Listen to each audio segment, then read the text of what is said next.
Hello, this is Matt on the Moon Lambo channel. It's becoming increasingly clear that XRP will continue to thrive even if we get a disastrous ruling from Judge Torres in the SEC v. Ripple lawsuit.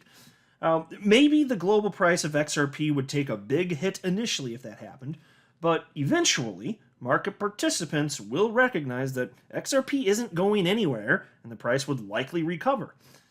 And what I wanted to a couple things I want to highlight in this latest Moon Lambo Hot Jam. There's this article written by an employee at Netcoins, which is a Canadian cryptocurrency exchange, and they're just supportive of XRP.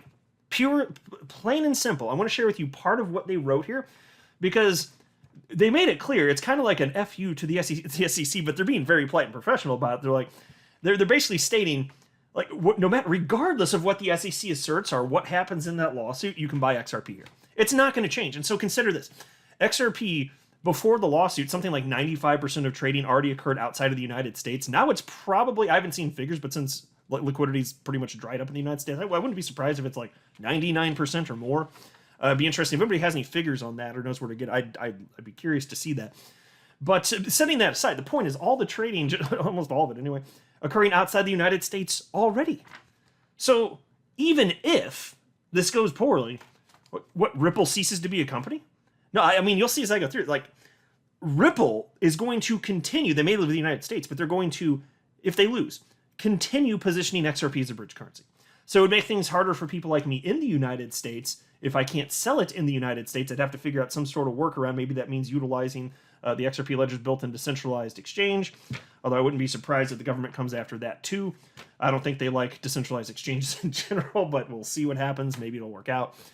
So I want to run through some of that. And then also, and this is super interesting, there's a Coinbase employee who just works generally in policy. That's what she wrote according to her profile.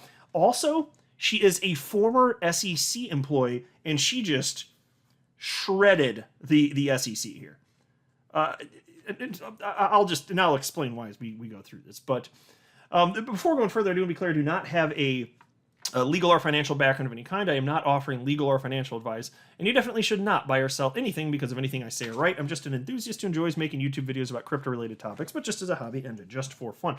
I want to give a shout out to Captain XRP, who on Twitter tagged me along with some others within the XRP community with a link to this article, which is how I came across it. So thank you very much, Captain XRP, much appreciated. And I printed this up and I wanted to share with you just a few parts of this, really. I don't need to read the vast majority of it to you to get the points, the most important points across here. Well, there is a part, a little subtitle that says, "What do experts think about the lawsuit?" And I liked this because it's like they're right, but it's in line exactly with what I've been telling you. I have a very hard time finding people, in particular lawyers, outside of the SEC who think that the SEC has, is on the winning side of this. It's very hard to find them. And cryptocurrency exchange in Canada, Netcoins, agrees. They wrote, "Expert opinion differs depending on the expert themselves and their country of origin. However, the general consensus among legal experts is that Ripple is in a positive position to win the case." Well, that sure as hell is true. And then shifting gears slightly, there's another subheading, which is titled, "What are Ripple founders' thoughts on the lawsuit?" And in part, it reads as follows.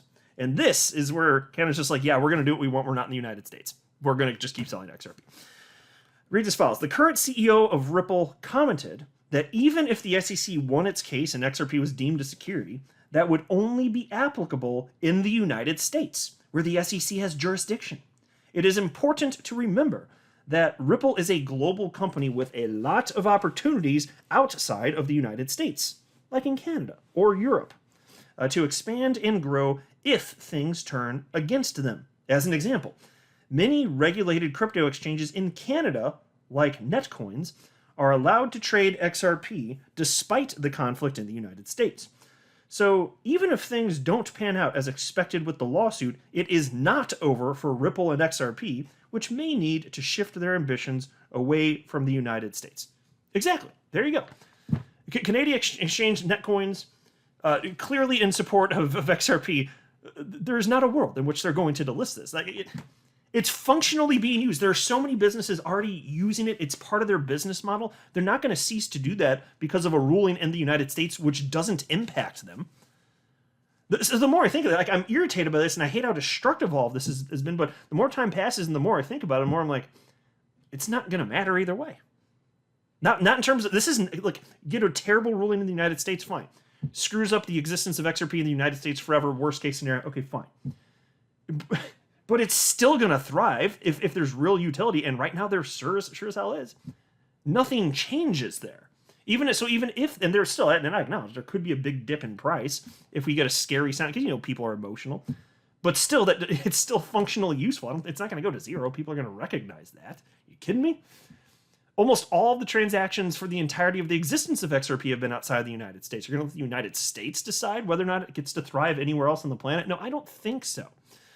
Now, as I highlighted recently, Kim Jong-Ginzer wrote an op-ed in the Wall Street Journal. It was a few days back. And I don't really want to go through it again. I've highlighted like snippets of it, but it's definitely, as I've warned previously, it's definitely vomit-inducing. And so it's been covered by the likes of Daily Hodl and pick your platform. We've all talked about it, right? Well, Hermione Wong, who is at Coinbase now, working, it's in some capacity regarding policy, she is a former SEC employee. And after reading this Gensler op-ed in the Wall Street Journal, she pounced, and rightfully so. Nobody thinks that what Gary Gensler is doing is right or reasonable or fair, anything of the sort. So I'm going to share with you most of what she had to say. And she wrote, "With all due respect, Chair Gensler," which, by the way, is no respect in my humble opinion. I'm saying that, not her. "With all due respect, Chair Gensler, regulation by op-ed still is not regulation. Should we conclude that based on one instance of crypto lending, quote, the SEC treats crypto like the rest of the capital markets, end quote? To extend this reasoning to cars," which is the op-ed's own analogy, "one instance of a car lending arrangement is enough for the SEC to regulate all cars. Moreover, it should regulate cars like capital markets. For what it's worth, we probably wouldn't have seatbelts right now, but instead a lot of paper disclosures about the risks of driving a car." Now that part made me laugh. And so think about this. This is in line with something that I've been saying. We all recognize this. Effectively, what the SEC is arguing, even if one person is selling XRP, one person, bam, Fitz Howie. And so they're in charge. There you go. And so in this case, yeah, you're talking about, specifically lending here. Same damn thing. If there's one little ounce of inactivity from one individual, that's enough. We're in charge of everything now. That's the logic here. It is truly bizarre.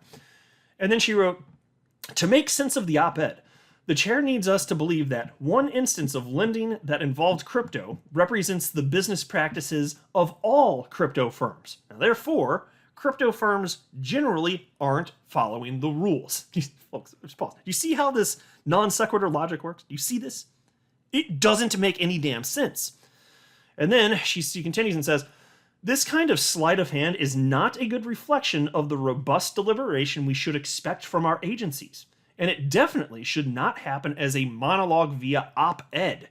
In providing Chevron deference to agencies, SCOTUS reasoned," so that's the Supreme Court of the United States, of course, reasoned that agencies, not courts, have great expertise in administering the technical and complex regulatory scheme that requires resolving the struggle between competing views of the public interest. Implicit in the court's reasoning is that agencies will exercise expertise and do so publicly to engage and reflect the public's competing views. Why is that not happening here? The SEC has a long history of proposing rules and hosting robust public discussions as technology and practices evolved. As computers and the internet modernized how the public consumes disclosures, the SEC implemented the Edgar system and proposed new disclosure rules. The SEC did not insist that the public go into the reading room at 100 F Street in Washington, D.C. to access a company's disclosures, although if we left the rules in the 1930s, that's exactly what would be happening. The public is imploring the SEC for crypto securities regulations. Coinbase's recent rulemaking petition had over 1,600 people take time out of their day to support the request. To be clear, the public isn't asking the SEC to treat the crypto market differently from the rest of the capital markets just because it uses different technology. Rather, treat it just as you treat the other capital markets. Number one, add crypto securities regulation to the SEC's RegFlex agenda. Number two, propose rules and open them up for public comment. The rest of the United States government is grappling with this new innovation. The White House issued a crypto executive order. Other agencies solicited RFCs. SEC does not serve the public interest by avoiding notice and comment rulemaking or staying silent on how to define and offer crypto securities. Guff for that for Herman Wong, everybody. Fantastic. And again, this is coming from a former SEC employee. So almost exclusively, the only people you can find in support of what the SEC are doing are people working at the SEC right now. Even the former employees, by and large, are like, nah, it's kind of messed up. Don't agree with that. So this is what we're dealing with. It's just, there's never been, like in my life, I can't think of anything else where there's been such a clearly lopsided situation in terms of the tilt of how people feel on a particular topic. It is so lopsided against the SEC and the way that they're approaching crypto. It is incredibly lopsided. No one agrees with what the SEC is doing unless they're at the SEC, with rare exception. It's so obvious. I don't see how anybody could fall for the crap that they're putting out there. I'm so optimistic for what's going to happen here, but either way, I think XRP is going to be fine perfectly. Doesn't mean there's not risk. There's definitely still risk, and I'm not trying to make light of this, but that is the way I'm increasingly looking at it. I'm more so going that direction the more I analyze this and read what's going on, all that, and understand the landscape. I increasingly go the route, my brain goes the route thinking, yeah, it's going to be fine regardless. XRP ultimately is going to live or die based on its own merits, its own utility. I think that's ultimately going to be it. And that's how it should be. It should be markets figuring this out, not determining winners and losers through a government enforcement. No. I'm not a financial advisor. You should not buy or sell anything because of anything that I say or write. That would be a very, very, very bad idea. Until next time, to the moon, Lambo.